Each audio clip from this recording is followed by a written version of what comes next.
Hey everyone, I hope you are having a wonderful day so far. I am just dropping this special little clip into all the episodes. So, no matter what episode you're listening to, this is actually pretty current as of July 2024. I wanted to come on here and just say a big thank you to Earworthy because the Life Shift podcast was just named the best overall podcast of the year in the first Earworthy Independent Podcast Awards. And you've probably seen some articles written about the Life Shift podcast before, written by Earworthy. And now he is launching from his online publication, he is launching these yearly winners of independent podcast awards. And these are specifically for indie podcasters. We are those that wear all the hats. We create the show. Some people write the show. We're producers, sound engineers. We troubleshoot all the tech. We do any kind of research if we need to. We host the shows. We distribute the shows. We do all the things that relate to our shows because we love it.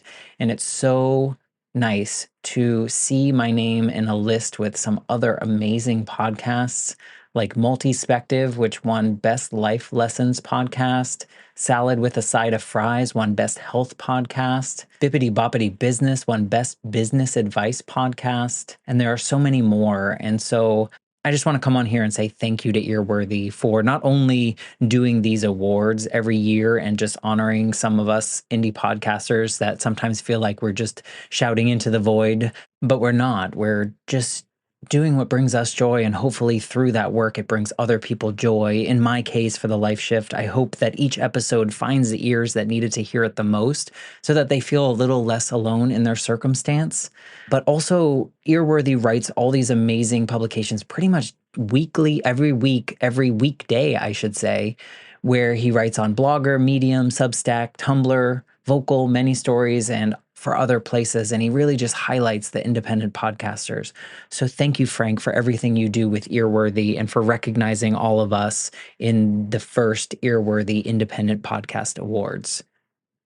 If you'd like to read more, please head to medium.com/EAR hyphen WORTHY. Thanks again and enjoy this episode. Patrick over here, he called us about 30 minutes before the write, and he's like our content man. You know, he films everything, he catches everything. We're both so grateful for him. And he was like, I'm going to come in and film you guys writing a song, and I'm going to show people your version of the songwriting process, because a lot of people ask, you know. We ended up writing a song about my dad that day. I'm a huge daddy's girl, and I have a sister. Her name's Lindy. She's about 2.5 years younger than me, and also a huge daddy's girl. And she got to hear the song that we wrote. And my dad kind of helped co-write the song. I called him a few times and I was like, hey, can you tell me a story about us when we were like younger so I have something to write about, you know, just trying to like spark ideas. My sister heard the song. My dad had not heard the song at this point, but a few months after we wrote Daddy's Girl, January 5th of 2018, my sister passed away in a car accident.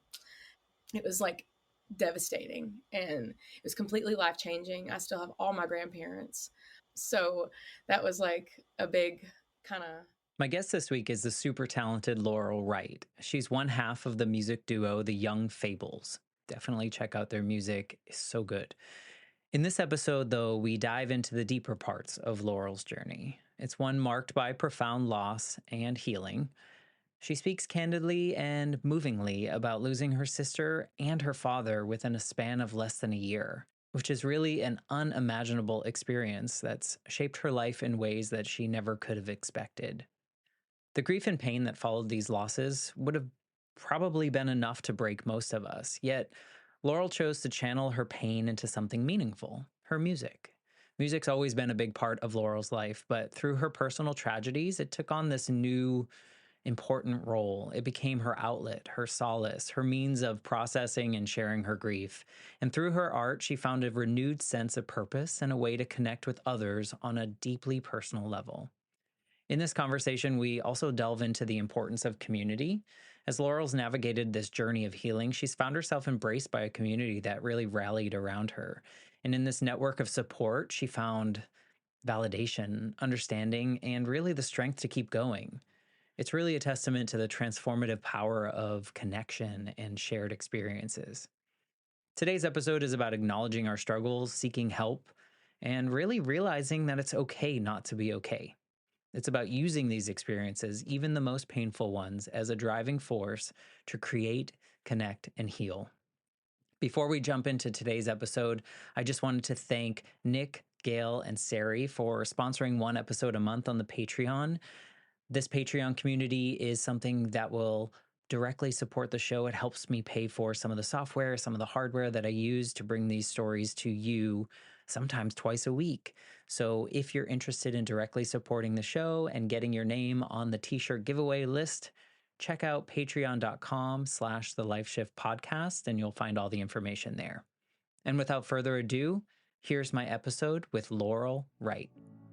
I'm Matt Gilhooly, and this is The Life Shift, candid conversations about the pivotal moments that have changed lives forever.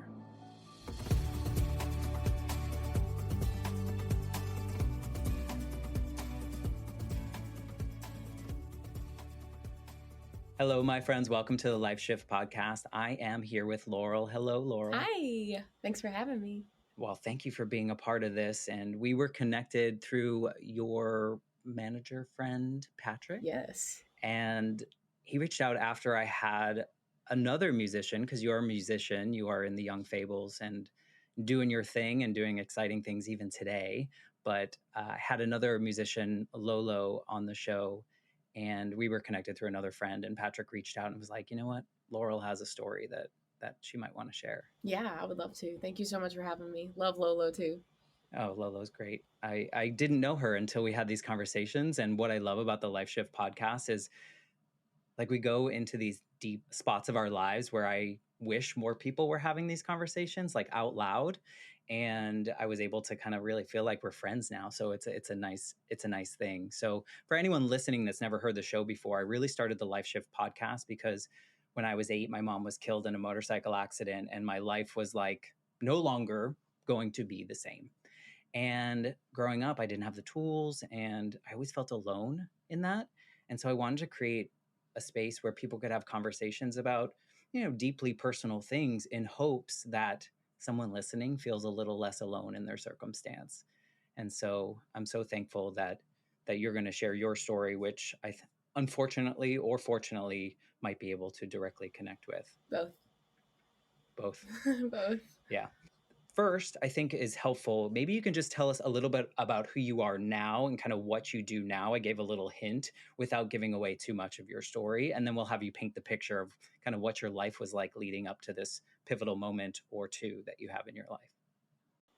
Okay, well, this is really fun. And I want to start by saying thank you for everything that you kind of stand for and the things that you talk about. I know it's not always easy. I feel like I try to kind of make that my thing as well. So it's like really fun and refreshing to be able to talk to somebody like you. So thank you for all you do. I accept that and I appreciate that because for like 30 years of my life, I felt like I wasn't allowed to talk about it. And, and I think it's important that we do because we're not the only ones that have gone through situations that we've gone through. So again, thank you for saying that, but also thank you for coming and sharing your story. Yeah. Okay, so I live in Nashville, Tennessee.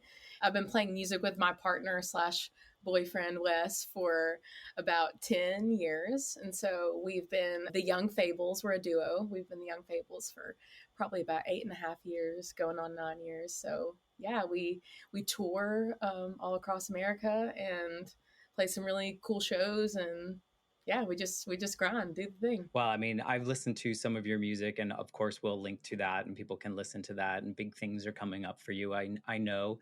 And normally, I don't like to know too much about my guests before they come on because I really just want things to unfold. But your friend over there, Patrick, sent me a link to your movie, and I just couldn't not watch it. And so you have this film, and so I know a little bit, but I'm going to try. You I watched did. it. Oh, yes, Amazing. I did. And it was.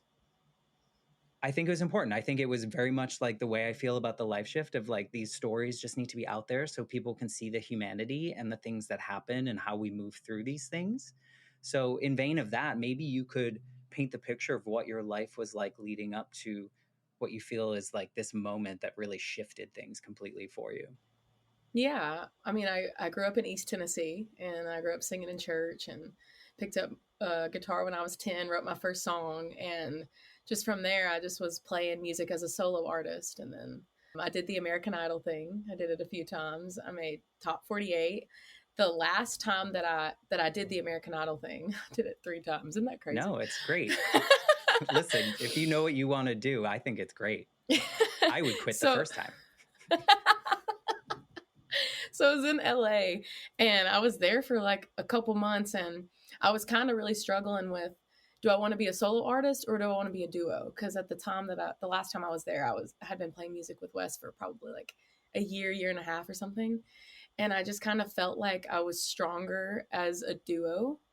And I have a lot of fun playing with Wes, and I think it's kind of boring playing by yourself. So that's kind of, I think I was like 19 when that happened or something like that, almost 20. And then came back to Nashville, really dug into like the Fables thing and started doing that full time. And in the midst of all that, so I was 19 years old. I moved to Nashville the day after I turned 19. In 2017, yeah, and I said I was 19. I was thinking 2019. That doesn't make any sense. Sorry, there's so many years and Hey, you know numbers. what? We can switch them all around. However old you want to be today, we will allow that.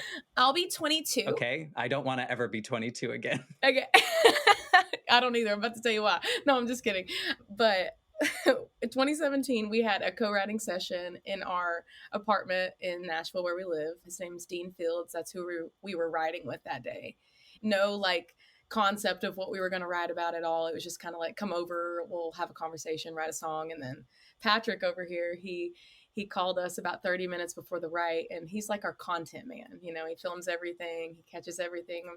We're both so grateful for him. And he was like, I'm going to come in and film you guys writing a song, and I'm going to show people your version of the songwriting process, because a lot of people ask, you know. We ended up writing a song about my dad that day. I'm a huge daddy's girl, and I have a sister. Her name's Lindy. She's about 2.5 years younger than me, and also a huge daddy's girl. And she got to hear the song that we wrote. And my dad kind of helped co-write the song. I called him a few times and I was like, hey, can you tell me a story about us when we were like younger so I have something to write about, you know, just trying to like spark ideas. My sister heard the song. My dad had not heard the song at this point, but a few months after we wrote Daddy's Girl, January 5th of 2018, my sister passed away in a car accident. And I know you can relate to that. I'm so sorry. I didn't really know a lot of your story, but I had watched the Lolo interview and kind of you had touched on that. So thanks for sharing. So I lost my sister and it was like devastating and it was completely life changing. I still have all my grandparents. So that was like a big kind of, you know, A big change in your life. Were you really close with your sister? yeah, I was really close with my sister. I mean, it was the classic sister thing where it's like, we're 2.5 years apart. I'm mad at her for stealing my clothes and trying to hang out with me and my friends and stuff. But yeah, But I there was a mean, lot of love there. yeah, only sibling that I have. Yeah, it was just like a really unfortunate situation to bury your little sister. I will say that. Was it this first time that you had experienced like a big loss or something along that? Yeah, like it's so crazy because the reason why I wrote my first song was because my great papa had passed away and I was like 10 and I guess I was feeling a lot and my mom helped me like write a song to get my emotions out and it's just I think about that moment so much because I'm like that's kind of what I do for a living now, you know. Do you think that So, that opened something in you? Were you a writer before that, performer? before I lost my sister, When you wrote that song, I'm just even going back even farther. I mean, my parents threw me up on a stage when I was like 3 or 4 by myself singing at church. So, yeah, I guess I was a performer, but it's just interesting how life pans out if you like really just kind of get out of your own way and let it like, Yeah, and then things like losing your sister or, me losing my mom like shake things up and like just like yeah. and I it's weird to say this out loud. I was 8 when my mom died. So at 8 and maybe you relate to this when your great grandfather died, like you don't really truly understand kind of the loss and like how big it is and what's happening. But at the age that you lost your sister, I feel like that's so much more life shattering in a different in like a different way. I don't know if that makes sense. I feel like I didn't have choices on how my life changed. At your Mm-hmm. age, when your sister passed away, you had choices to make. You could have gone down a road of terrible things. You could have gone down just like the steady state road, pretending it didn't happen, or you could have changed things. Do you feel like you went down one of those spaces or all of them at some point? All of them. Yeah. What was like the first kind of like big thing that changed, like losing her for you? Um, I think I'm an artist, and now that I'm a little bit grown, I kind of look back and I think I've always been, struggled with depression of some sort, my whole life. It just kind of looks different now. But when I lost my sister, I will say like the first thing that I noticed was like I couldn't get out of bed and I had no drive to do what I love to do, and it's all of the songwriting that Wes and I do, and we write with other people. I mean, we're storytellers, so, and I love to share my own story just like you do. So that became really hard for me because I knew I was going to have to write about what I had been through. I don't have to write about it forever, but I had to get it out. Let's go back to 10 years old, Laurel. It's like, got to get it out. So that's just kind of how I am. And it was a big struggle, but it's nice to have an outlet because I feel like a lot of people don't. Oh, yeah. How long did it take you to like find your way to that outlet though? And now here's the problem with this show is now that we have a very similar story, I'm like, oh, thinking of my experiences, which is Yeah, wonderful. yeah. But how long did it take you to like be like, oh yeah, I am a writer, I am a singer. This is going to help me from that moment of like, I can't get out of bed. I can't do this. I think it's always been there. I don't think that there was like a moment after that. I think that what had happened was I had no sense of purpose before my sister passed away. Okay. And then in all of the grief and all of the depression and all of the anxiety and the fear and the worry of like, who am I? What am I doing? It's like I found purpose in like the madness. And And so in I your think, story, it had purpose yeah, now. so it's not so much of like I became a songwriter after my sister died. It was just like I had real shit to write about then, and I felt like I could really connect with people on a level that maybe a lot of people can't. Or they're afraid to. Yeah. Yeah. And Yes. my question wasn't like, when did you become a songwriter? I think you started at 10. I think that was, but like, I'm thinking of this depression period of like, how long did it take you to be like, okay, Laurel, get your ass out of bed and go do this? Like, just make this happen. Like, how long did that take? Because for me, the reason I asked this, funny enough, writing was the thing that cracked me open, but it took 8 years. Like, it was until I was 16 where I wrote something for an assignment and I just fell apart and fell into pieces. So that was a long period of time. I'm wondering, like, was yours like a month? Was yours just a couple weeks where you kind of felt like, okay, I do have purpose here and I do need to get this out to help me heal? I really want to paint like this like beautiful, graceful Don't picture, paint the real but picture. yeah, it just wasn't like that. And to be honest, I think like ever since my sister died, it's been almost 6 years, and it's like I'm still like, Really? yeah. And I think everyone's different. I know a lot of people like, I've had friends that have lost spouses that, are okay, or friends that have lost like, whatever. And everyone just has their own timeline. And I just think that, you know, yeah, it's just, and after my sister passed away, my dad died 8 months after that from a massive heart attack. And I know if you watch the film, you know that. But I think just a lot of like I have one sister, she's dead. She was like my best friend. That's who you grow up with, right? That's who you share all your stuff with. That's who you, that's where you learn how to share. That's where you learn how to grow. It's like your first friend, And so, whew, and so losing my dad was hard because he was also like my best friend. Yeah. I felt like me and him were like uncomfortably close. But after that, it was just like I normally turned to them, and I didn't have a lot of people to turn to because, my mom is still with me and I'm so grateful to have her, but she was going through the same stuff as me, if not worse. She lost her kid and her husband. So I think that just finding like this family of community that kind of picked me up, whether it be on socials. I mean, I've been doing this for years. So since I was 16 years old, everybody that had liked my Facebook page or followed me on Instagram or whatever, and then Laurel Wright turning that to the Fables, it's like all those people showed up. And I feel like a big part of my purpose is the community around me, because I feel like maybe I wouldn't be here without it. I'm sure you understand with your podcast and getting to talk to people and like share your story with others and hear theirs. I mean, that's what life's all about, you know?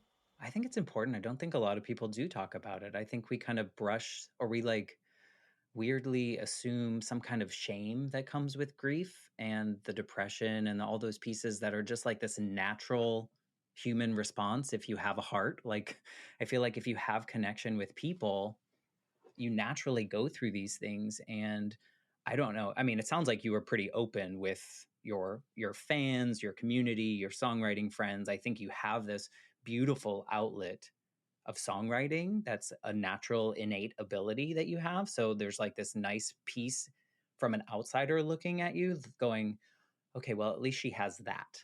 Like if she needs to pour out some kind of content, of whatever's bubbling up inside, at least she has that piece. But it sounds like your community, were you super open with what was happening with them as things were happening? I think naturally I'm just an open book anyway, so I can just talk about whatever for the most part. It doesn't mean that it's not hard, but I do feel like music is what I'm supposed to be doing, and I feel like performing, and I feel like I'm right on track, but I do feel like the mental health side of the whole thing and the sharing the story or whatever is like the driver for me since my sister and my dad have passed away, for sure. I thought it was interesting when you said you found your purpose after she died, and that maybe here we go. I'm going to assume things, but you can tell me if I'm wrong. Go. As a lot of creators, a lot of singer songwriter performers, especially ones that go and try out for these shows, and there's this element of you should want fame, you should want success, you should want all the bright shiny things. And maybe that was the earlier version of you until some of these things happened, and now it's like, well, no, that would be nice, but my purpose is to share this story, connect with people, bring these songs to life so that people can feel them as well. Am I on track, off track? Hit the nail on the head. Yep, Yeah. that's it. Did you Yeah. was it like, do you recall that change in you? Do you recall a moment in which you were like, no, Laurel, like, get your ass up, this is what we're doing now? Like I said, I think I'm still in it. Was there a time where I'm like, get your ass up? I think there was a time where I said, When did you realize that that was your purpose? It doesn't have to be definitive, but I'm wondering if like it was one day or it was just like this gradual thing. yeah, I think it was a gradual thing because I think that like I've only done music. I've only done this. I've kind of always known that it was there. It was just hard to do it. So then once I was like actually like stepped in it instead of like waiting in that gray area for like, should I do this? Should I talk about it? Should I not? Yes. Should I just stay away from it? Is it going to annoy people? Am I going to look like the empowered victim? Are people going to be annoyed? And I'm like, maybe, but it's not for those people. Right. So I feel like it probably took me just a few months to like get on depression, anxiety medication. I'm on a mood stabilizer. I'm on all the things. I'm very like, if you need your medication, get your medication. You know, I also do therapy and stuff, but I'm very open about all the things. But it's been a wild ride. It's a roller coaster. Yeah. But I thank you for the general public that you are so open about that. Because again, I think that like for some reason we've assumed that these things are bad. And it's just like, well, no. I mean, if you have a cough or a cold, you're going to take some kind of medicine as well. So I think it's kind of like normalizing it. And I think that's important. And, I think finding that purpose or realizing that purpose is so valuable for people because I think we kind of just chase things. And I can't super relate to like your career and like what you do and how you make that happen because I was someone that when my mom died, my goal, because I was so young, what I was absorbing around me is that I saw people around me like my father and my grandmother expecting that they didn't want to see me sad. So they wanted to see me happy. So I absorbed that.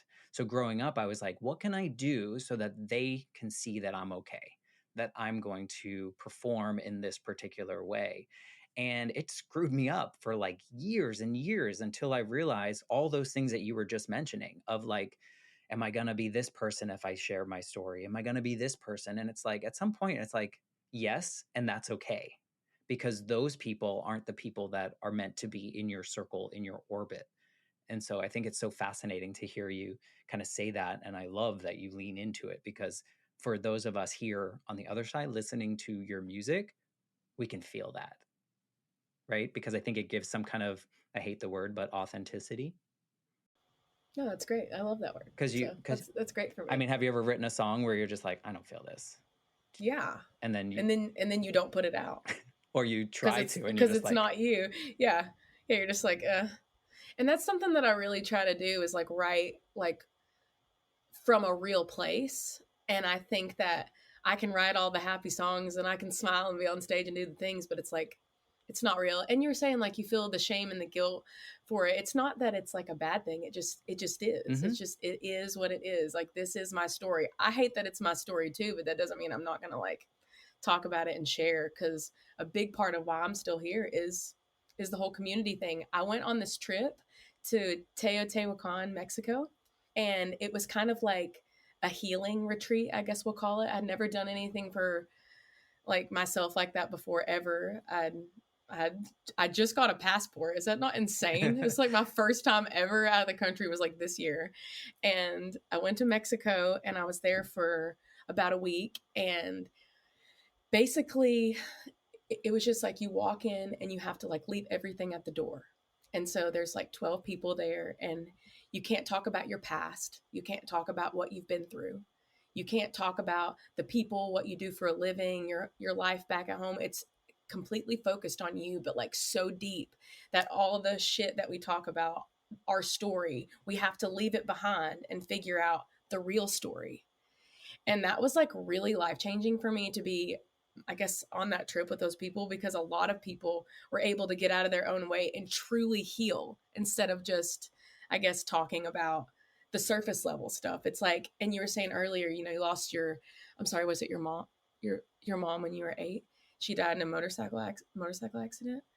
And I'm like, that I think that feeling that you had when you were 8, and then the feeling that I had when I was 22, Teo taught me that all of our feelings are the same and that all the experiences are just different, but we all feel the same things. So I thought that was really beautiful. And I learned in Mexico that I was starting to become almost the empowered victim in my songwriting. Like, I guess this is my story. Like, I'll lean into it more. And it's like, no, there is growth in grief and loss and depression and anxiety. Even if it never goes away fully, there's still room for growth. And I took a lot from that trip. Yeah, it So sounds like it. I just wanted to share it with Yeah, you. what made you do that trip? Because you said it was outside of your normal, Yeah. I think just trying to grow. Diff- like a feeling of yeah. like, I need something and I don't know what it Yeah. is, and may I as felt well. stuck. Yeah. Yeah, I felt stuck. I felt like, and I get like this a lot, you feel stuck and you want to do something for yourself and, try to have bigger understanding. And I think that was like, I want to try to do that every year. I think it's really cool and important, especially I think if you struggle mentally, that is something that is a really good reset, or it was for I mean, me. it sounds beautiful. It sounds like something I would love to do, but also be too afraid to pull the trigger and actually do it. Oh, So I was I bet. terrified. And actually, the reason why I went is because my therapist that I see currently, he was going. So I felt really safe. But yeah, it was scary. I mean, a lot of like talking for hours and hours and meditating and only thinking about you. That was tough. Is it hard to not assume a performative nature as a performer, like in real life? Yes, because while I'll share another story from Teo, but when I was there, they had us like you can be yourself and you can show your art. You just can't be like, I'm a singer in the Young Fables and I live in. It's like, no, you can't talk about that. And they didn't really want you to sing. And I found myself, or like if you sang for a living or dance, it's like, maybe don't dance. There was a woman there and she was like a runner and she really wanted to run. And they were like, try not to, you know? And so it's just a very interesting concept, and maybe it won't work for everyone, but it really worked for me. And can you repeat the question? Because I have ADD. Yeah, no problem. I just think society is very performative in the way that we feel like we have to do things in a certain way so that other people see us in the way that they should. And so I was Yes. wondering if, as a natural performer, because when you're on the stage, you're probably a little bit different, you're a little bit elevated in some capacity. Do you find it hard to not be performative in any spaces, including your trip to Mexico? They gave us like this thing to write down, like, you know where do you see, write a letter to yourself and you have to read it out loud to everyone.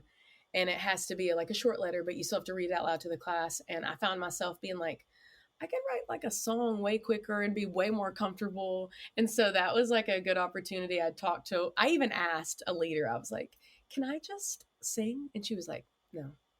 Like, okay. So it was good for me to break out of that. But yes, I always find myself in like performing mode, even whenever I was at my sister's funeral and like we had an open casket and it was like this pink satin thing, and like I was standing in front of my sister greeting the thousands of people So weird, coming right? through to say sorry, and I'm like, it's okay, like thank Mm-hmm. you so much for coming. Mm-hmm. Like it's just, of Yeah. course, you know. Yeah, I think we naturally do that. I remember my mom's wake, and it was just so weird because I was like, it was the first time I'd ever seen like a dead body, but yet it was my mother, but then it didn't really look like my mom, like it was all these weird things. And then at the same time, all these strangers are coming up and telling me stories about her, and all I want to do is just like run away and hide.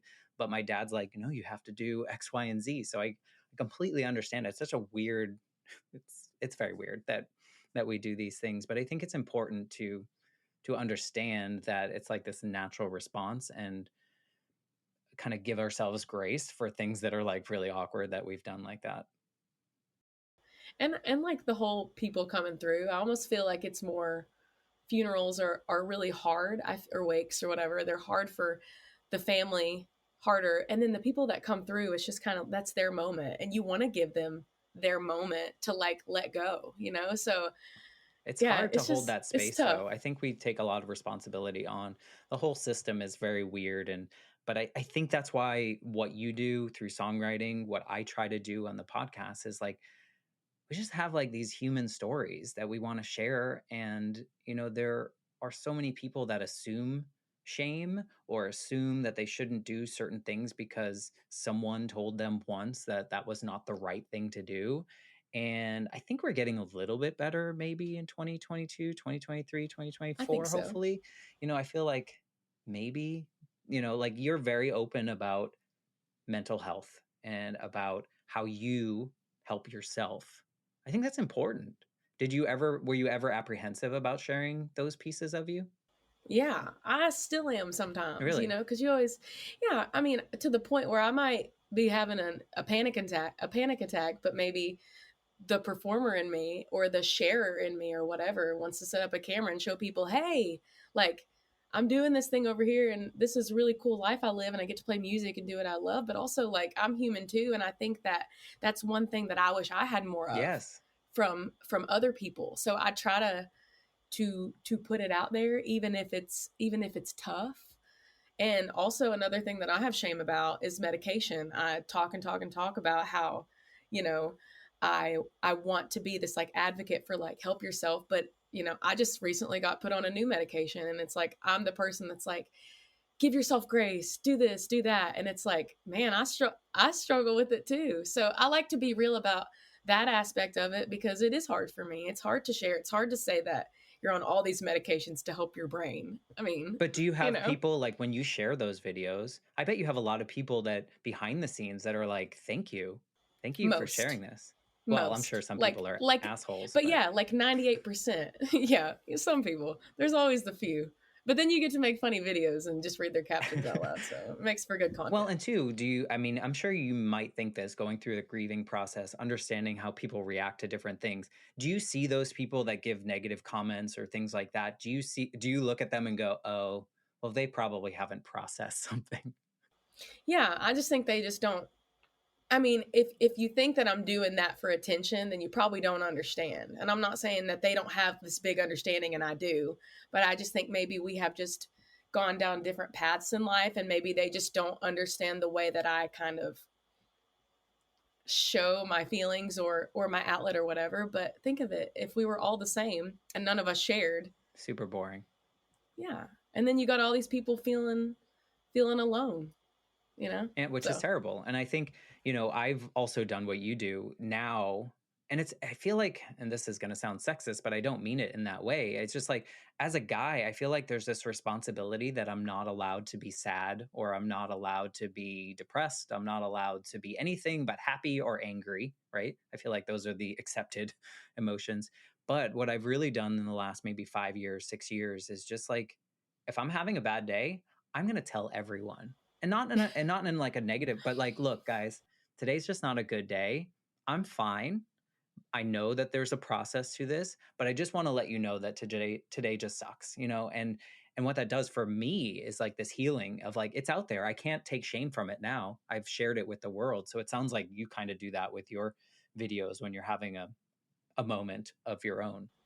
Yeah, I totally do. And like, I don't know, I just feel like without like the whole, without sharing, without community, without having that, it's like I feel like there's more loneliness, and then there's increased suicide and people not talking about their shit. You know, I keep saying that, but it's like if you don't talk, I know it's hard, but then once you do it, it's like it makes everything a little bit more easier because it's like a you know, it's like they know I don't have to hide behind this like this thing anymore. And then I get to talk to people about it, and maybe they're feeling the same way and they want to end their life or whatever it is. And I hate to be so like morbid, but I mean that's this It's is just realistic. real. Yeah. Yeah. No, I was thinking, as you were talking about that, I was thinking about a part in the movie that you have that when your dad listened to that song that you wrote. And I think it's just it's such a beautiful moment because you can see that with each verse that is played, he's like remembering, oh, like he told you that story or he reminded you of that. Can you tell us your favorite part about when you watch that now, or can you watch that now?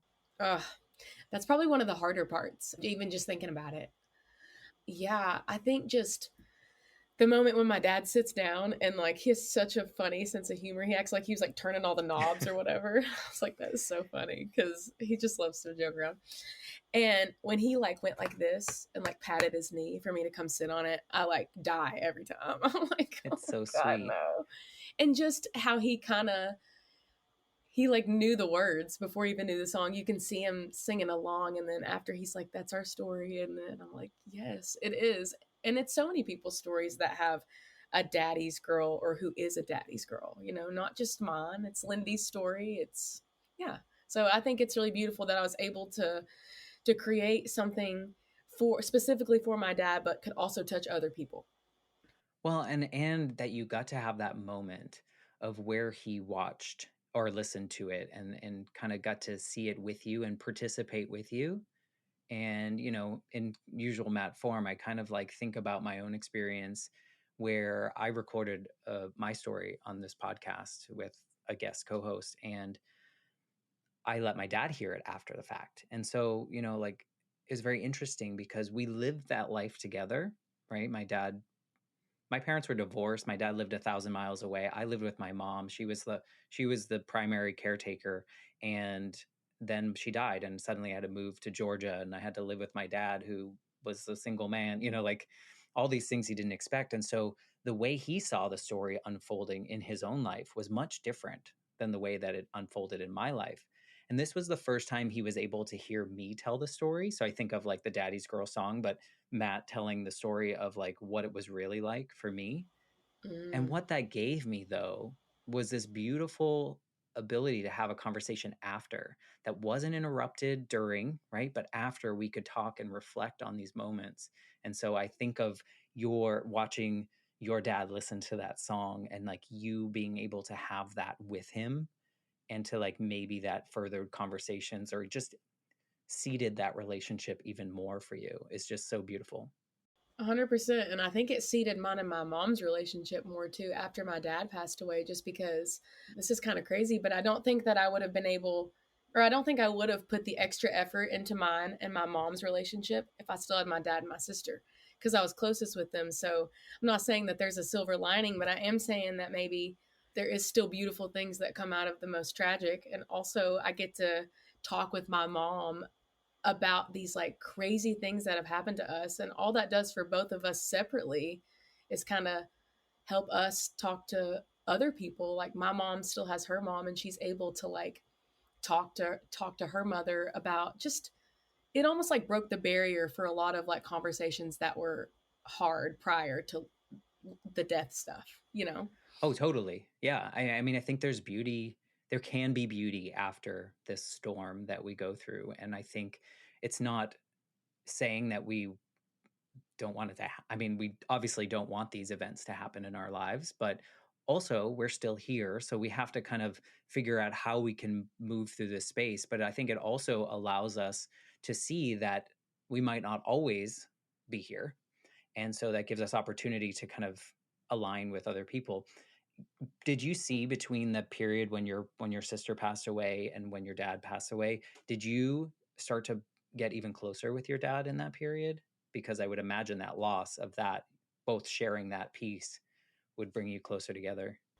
I mean, you start to cling, right? You're clinging to, And he clings to you because now he knows what that feels like. yeah, and he's like, I don't want to lose my other baby. And my dad really struggled. I mean, he was young when he passed away, like 50, 51. I mean, and it was just, you know, he was like a bigger dude and had some health issues, but it was nothing like major. So I think that basically my dad grieved himself to death. And I think that is part of the reason why I'm like so on top of my stuff, because I know that could probably very easily, not very easily happen to me, but I mean, just that kind of mentality. But yeah, I mean, me and my dad were always really close, but after losing my sister, it was, yeah, I remember saying, like, please don't leave me, saying things like that. And then when it happened, it was just like, here we go again. Yeah. And you said it was a sudden loss. Yeah, it was sudden. My mom woke up one morning and her alarm clock went off. She hit the snooze button for 30 minutes, which she still feels guilty about, which I think is ridiculous, because what was going to be done was going to be done. And then my dad was in the kitchen floor, and that's where she found him. So yeah, it must have been a heart attack or something. Yeah. And you So can't really prepare for that. And, did you have in your mind, this is a very morbid approach, Matt, but love it. did you have in your mind though that like, oh shit, like people could just die suddenly, like after your sister died? I think it kind of awakened something in you. Did you like It think, were does. you worried for your father or your mother? I think so. I think I could just, I mean, when you know somebody, you can kind of see, you know, and I think that's why I kept saying, like, don't leave me, Mm, or whatever. it's like But that yeah, I mean, subconscious speaking to you. even even phone calls, like if I get phone calls, I'm very triggered because I feel like something's happened. So even 5, 6 years after my sister and my dad died, I have this deep rooted thing that's like, oh, someone calls me over and over again and I miss it, or whatever it is, and it's like someone's died, or like I'm worried that if my mom doesn't answer the phone, I'm like, A is she panic. okay? Yeah. Yeah, there's a lot of It's a that, and I think PTSD that, kind of thing, yeah, I would it imagine. is. Yeah. Yeah. Do you feel, this is coming from my own experience, do you feel that you are more prepared now to handle a death? Like if someone else dies, do you feel more prepared? Like, oh, I've done this. I can do this now. Well, yeah, I was just gonna say, like, my sister was an addict, and I always kind of felt like something was gonna happen. But then she ended up dying in a car accident, which was kind of like a plot twist. So yes, Yeah. The reason I asked that is my own experience. Like, because my mom died, I had to move with my dad. My dad was like, I don't know how to be a parent, really. So his mom sold all her stuff and moved down. Then I became best friends with my grandmother. Essentially, she kind of helped and did all this stuff. But when she was diagnosed with cancer, I was like, okay, I didn't get to do it right the first time. So now that I know that she's going to die, like we just know that this is going to happen, I'm going to do it all right. So I felt like a pro, which was so weird. Like I felt like I had the conversation. Like I sat her down when I realized like faculties were going and she just wasn't herself anymore. I was like, look, we're going to tell each other everything that we've ever wanted to say to each other that I would normally say for a funeral or something like that. We're going to do that. We're going to have this. And then I got to sit with her for her last 96 hours of her life and watch her take her last breath. And I feel like had I not lost my mom so early on and totally failed and screwed up the grief process for me, I don't think I would have been able to have that really, really devastatingly beautiful moment like at the yep, end. And so that's kind of where that question comes from. Like now that we've experienced it, it's like, okay, well, now I know kind of how I can do it. And you're kind of like prepared in this weird, unfortunate way. Yeah, you are prepared. And I think that it's something you still can't prepare yourself for. Like, I always thought my sister would pass away from like an overdose or something. And then when she did end up passing away, but from a car accident, it was like still not easy. And it's like, even though I kind of had a feeling that something was going to happen to my dad, if I kept asking that question, I guess it was like it still didn't make it easier. And I also think it's each relationship is so different. Like losing my sister felt very different from losing my father. And even now, the relationships that I kind of still have with them or whatever, it feels different, I guess. I don't know. They're both so different that I just think you can't prepare yourself for something like that. But if you can get past that surface level, like hard, like it's so sad I can't do this. It is beautiful. I got to say goodbye to my 98-year-old grandmother, great grandmother, like last year. And I'm 28 years old. So she had lost a child, she had lost a grandchild, she had lost a son in law. She just had been through so much. And so to be able to chat with her about it at the very, very end of her life, and even like how she felt about it. I mean, it's weird conversations to have, but don't we all wonder? But did you find value in that? Did you find that some kind of So much comfort? value, so much value, so much comfort. And she even like talked about Lindy, like she was just like, can't wait to see Lindy. And I know everyone has their own like spiritual or not stuff, but it was just really nice to be able to just chat about that. Like she might see them sooner than me. I don't know. Well, I think it's interesting too because so many people would shy away from that conversation. But I think Yeah. because you've experienced those things, like you're more naturally drawn towards having that conversation with her. Did anything stick out for you in that conversation? Like any advice she gave you? Eat a hot dog every day and drink a beer kind of thing or no? No, but listen, we are Southern women, so anytime I was like, because we fluctuate as humans, and she's always like, "You're looking healthy, Laurel." I'll be like, "Thanks, Mama." We know what that means. Yeah, we know what that Yeah. means. You say you're from Georgia, or you lived in I Georgia, lived in Georgia. Yeah. I was so born in you get it. Massachusetts and then Okay, that talk about a life shift of like Massachusetts to Georgia was quite a difference. tell me about Oh that. God. Yeah. Well, I got to think about it. I was 8. I hadn't started school in Massachusetts. My mom died on Labor Day, 1989, and I was visiting my dad for the summer, and I was just doing my normal thing. And all of a sudden, my dad pulls me in an office, and he's like, I don't know what he said, but he's told me it's the worst thing he's ever had to say out loud. But basically, that my mom had died. And from that moment, it was like, I have to go back to where my home was. I have to only take the things that'll fit in this new home. I have to start school that's already started in Georgia. I'm coming in with a Boston accent, right? To like Georgia, where they're like, who the hell are you? Plus your mom's dead. And it was just like this whirlwind of a change that I had no control over. And so somehow I survived, but it was quite a journey, and I'm kind of grateful for it Yeah, in this yeah. weird way because had I not lost my mom at 8, I would not be this Matt. I just know had I not struggled, had I not had depression as a teenager, as a 20-year-old, had I not gone through all these pieces, I don't know that I would be able to hold a conversation like this or some of the ones on the show. Like, I've had people on the show that will come on and share stories about like the murder of their child or something really deep. And I'm thinking back to like, who would I be had I not had all those struggles growing up? And so, like, there's this weird, uncomfortable space of saying, I'm kind of grateful for the experiences that I've had because of it. No, I think it's beautiful. I feel the same exact way. That's why I laugh, Yeah. because it's a weird thing to be grateful for. My film, it's a weird thing to be proud of, but it's like I'm very proud of it. Oh, it's I feel like beautiful. it's, but same kind of Yeah. concept. Yeah. No, I love that you have this documentation and that Patrick is your content grabber and keeper because, maybe you wouldn't have had these moments. When you watch it, because you said there's a segment in it right before your sister, there's like of filming this songwriting moment before your sister died, right? Do you look at that version of you and do you see a different person? What's so Oh my different? gosh, it's so funny. Not only am I like 19 or whatever, or We're all 20. different at 19. But, just kind of seeing that, like, and it's something that I think I've tried to get back, and having that footage of me as a 19, 20-year-old girl that had everything ahead of her. She had just moved to Nashville.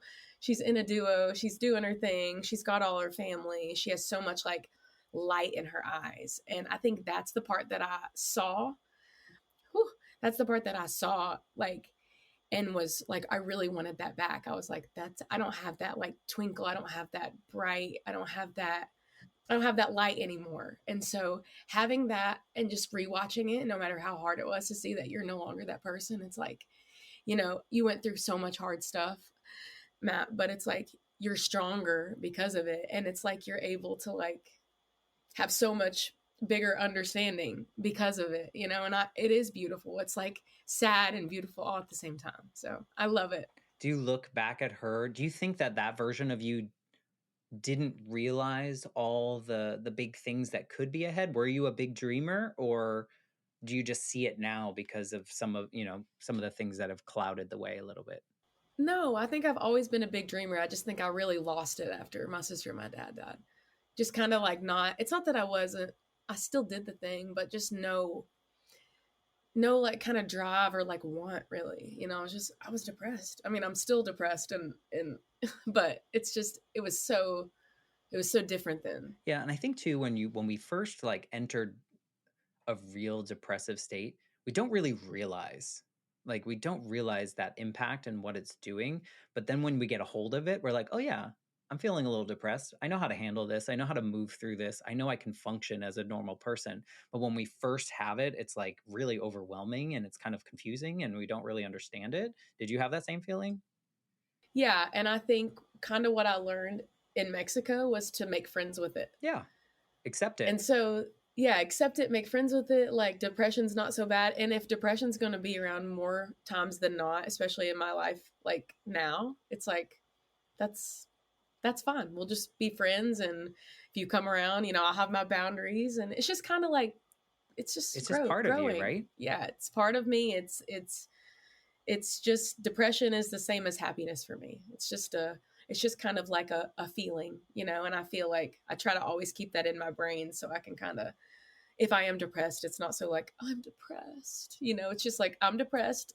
It's all good. We're going to get through it just like we have time and time again.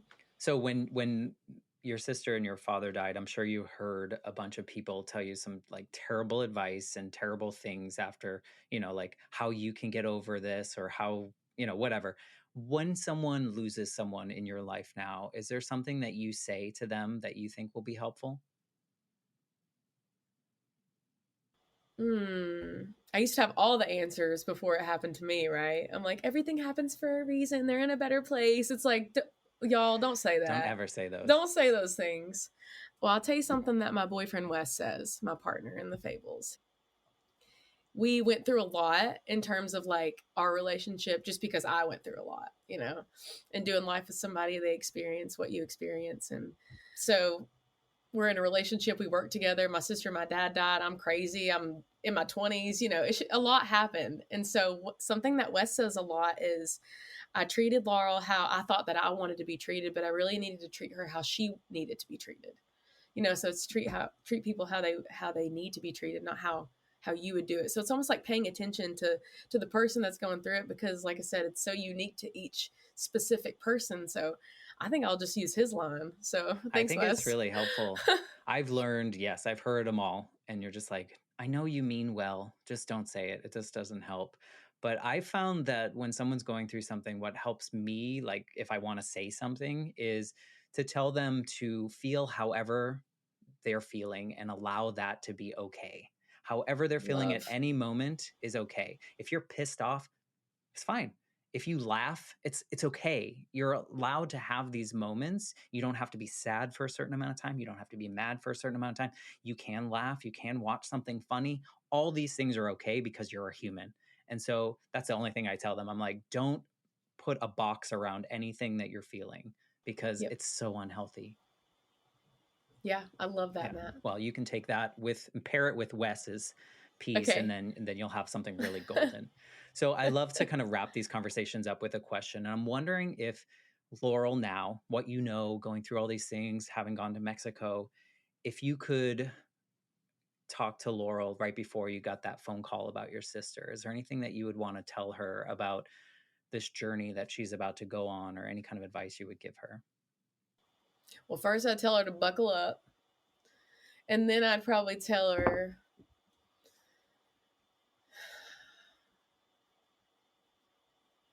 I don't even know what kind of advice you could give, but I would just say probably to myself that everything's going to work out the way that it's going to work out, and everything's just going to be okay because it just has to be. And so I think that that's what I would say.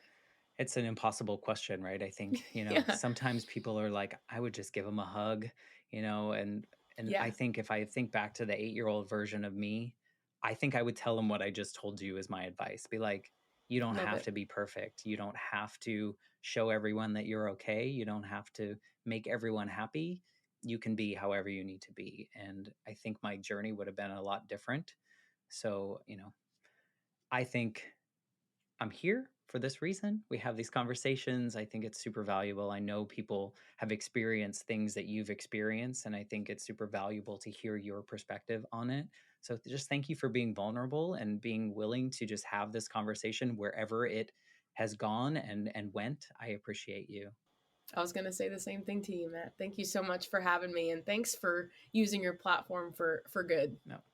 I'm trying. I sure am trying. And I think back to the 8-year-old. I used to think that I put that 8-year-old away, but I think he's walking with me now, and I'm trying to heal the pieces. Yeah. I just feel like there are things that I didn't know that I still needed to heal, and little conversations that I have are, or conversations that I have are healing little parts of that mat. So I don't think you can let that mat go. Last thing we in Mexico, sorry, but we did this thing where we walked and we held the hand or our arm around our prior self after we like learned these things about ourselves, and that person has stuff to teach you as well. So I really love that. I appreciate that visual that you gave us, because I think it's important. I think we sometimes push those things away, and it's not really healthy. I think I love that you are so vocal about how you're feeling and what you do, not only through song, but just as a person. I think there's so much to admire. So thank you for just being you as a Thanks, Matt. person. I think you're helping people whether you know it or not. So are you. Thank you. Thank you. If people want to connect with you, obviously listen to your music, so we'll put that link in the show notes. But is there a way best to get into your orbit and your circle? Yeah, I mean, mailing list number one. That's like the best way you can support us. So theyoungfables.com mailing list. And then also, like, I run all the socials. So send me a message. Like, let's be connected on social media: TikTok, Instagram, Facebook, all the Oh, things. well, that's a lot of work for you. So I'm sure that I hope you have fun with it and you repurpose a Woo! lot of that content. So we'll certainly share all those links. Definitely sign up. We'll share the link to your mailing list so that people can definitely just get right into your mailing list, so that they know when things are coming out, or when you're going on tour, or when you're going to be in their area. I think it's super cool. And I know we didn't talk about songwriting or anything like It's that, okay. but I think this tells us a lot about your songwriting. Yeah, and if people want to watch the film, it's not out, but you can go to patreon.com/theyoungfables to watch the film if Okay. someone's interested in watching it. Yeah, So for sure. I'll keep that link in to the Patreon in there, so that they can check out what you have and check out the video. Highly recommend it. It's especially if you're someone that likes to connect emotionally with people's stories. I think this one is fascinating in the songwriting sense, right? Or the journey of a songwriter and your life, but also so impactful as a human story, whether you're a songwriter or not. I think there's just such realness to it that I think I'm so glad that you guys captured that and put it out there. I appreciate you. I appreciate you being a part of this. And if you're listening, we appreciate that. If something that Laurel said today stuck out with you, just share this episode with a friend that you think might need to hear it. We would appreciate that. And with that, I will be back next week with a brand new episode. Thanks again, Laurel. Thank you.